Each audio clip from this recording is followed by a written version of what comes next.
Hi guys, welcome to the final video on how to write your story. And in this video, we're going to look at the last step, which is now structuring your story. How to put it in a structure that makes it the most sense. Now you'll remember that in the first video, we first started out by saying, look for an event or events in your life that cause an emotional response. That's really the first step. And that was discussed in the first video. Then the second video, we looked at discovering the valley, because we said that a story is not a story unless it had some hills and valleys. So step 2 was identifying the valley or the obstacle or the challenge or the thing that you did that constituted like a struggle.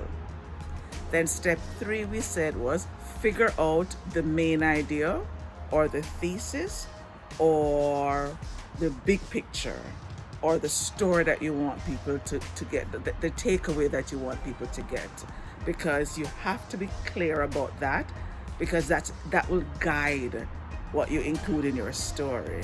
So now you have all of that and you're sure of what you want to write about. You know the main message, you figured out the valley. Now you want to kind of give it shape.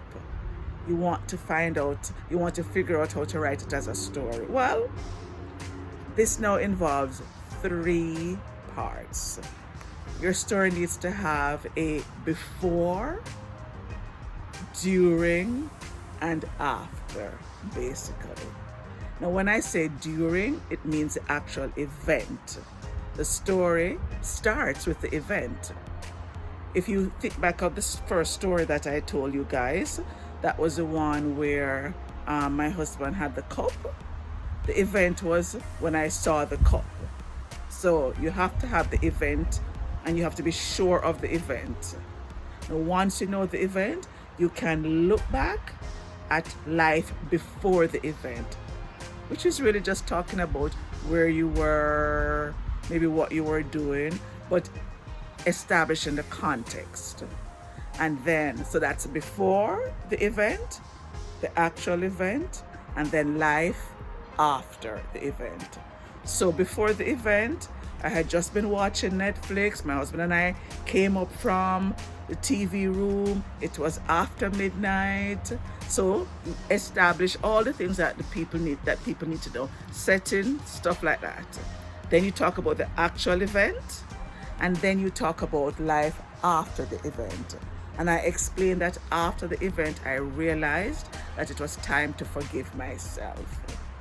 So that's what you're going to be doing today. You're going to be structuring your stories so that there is the before, there is the during, and there's the after. Now, there's this little book that I was reading before, Invisible Ink, a practical guide to building stories. And they basically say that there are 7 steps. Let me tell you the 7 steps that they give you. Once upon a time, that's step 1. Step 2, and every day. Step 3, until one day. Step 4, and because of this. Step 5, and because of this. Step 6, until finally. Step 7, and ever since that day. That breaks down into before, the event, and after. And if you can use that structure, that will help you to tell your story. Now I'm going to tell you a very simple story. And in that story, you'll see the 3 parts. And then when I'm finished, we'll talk a little bit more again. So just watch this and you can see how I did my before, event, and after.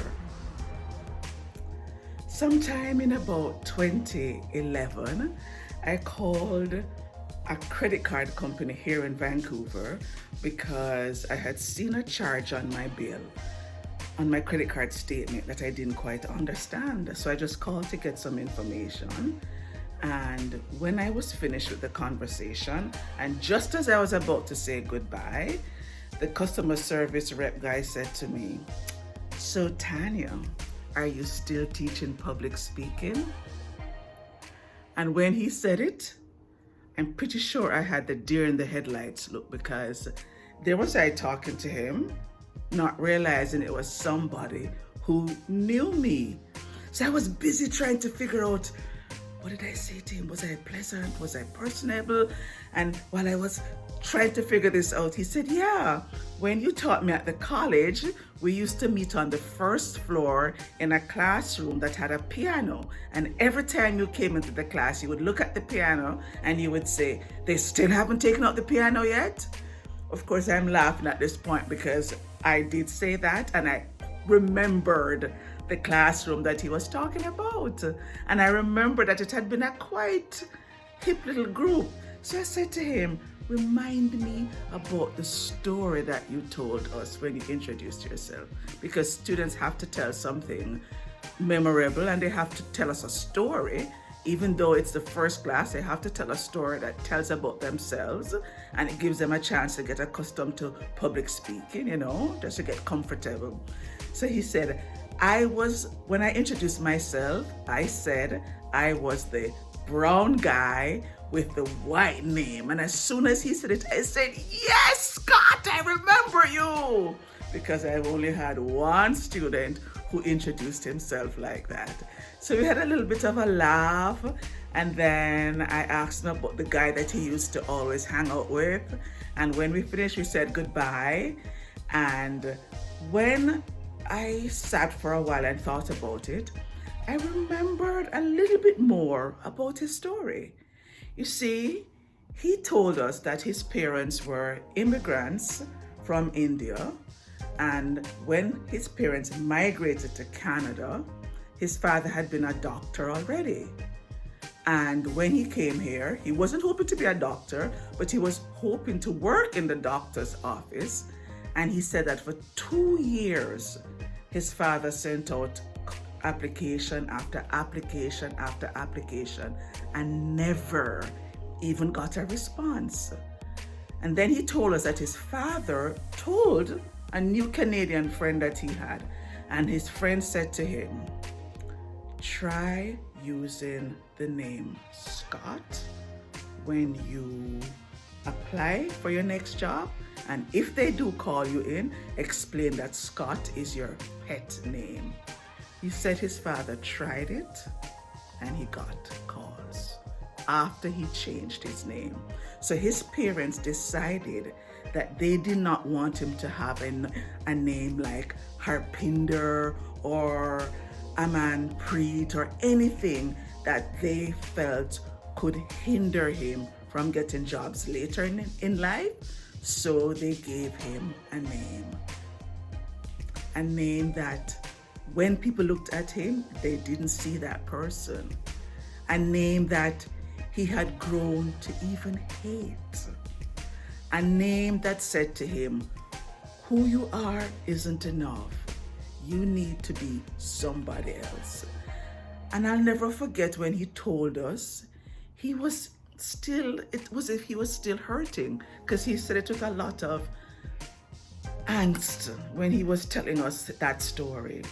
But you know what? The takeaway for me was realizing what's in a name. And from that time, I've always paid attention to students when they say, "You can call me." Whenever they say that, I say, "No, I'm not calling you anything but what your name is." What's in a name? A lot. Our name tells us who we are, and our name says to the world, "This is who I am." So whenever I have students and they have unpronounceable names, and they say, "You can call me," I stop them and I say, "I want to call you by your right name. Help me to pronounce it. And if I don't do it right, just correct me until I get it right." So when I finished the conversation with him, I thought about him a little bit longer, and I said, he was one of the people who I think is responsible for one of the many lessons that I learned as an instructor here in Vancouver. call me by my name. That's really. So that was a little story. And step one, which is once upon a time, my once upon a time, it's just I called a credit card company to query something. Step one establishes the context. Now, if it's fiction, you may be talking about Act 1, Act 2, Act 3. It's the same as people talking about the hero's journey. It just basically means that you have a character, which in this case was me. And in your book, you are the character, or your story, you are the character. And what you're doing is talking about a process of change. And you're talking about what you did before the actual incident. You talk about the incident, and depending on the time, you may go into a deep conversation about the event, or you may keep it on the surface. It just depends.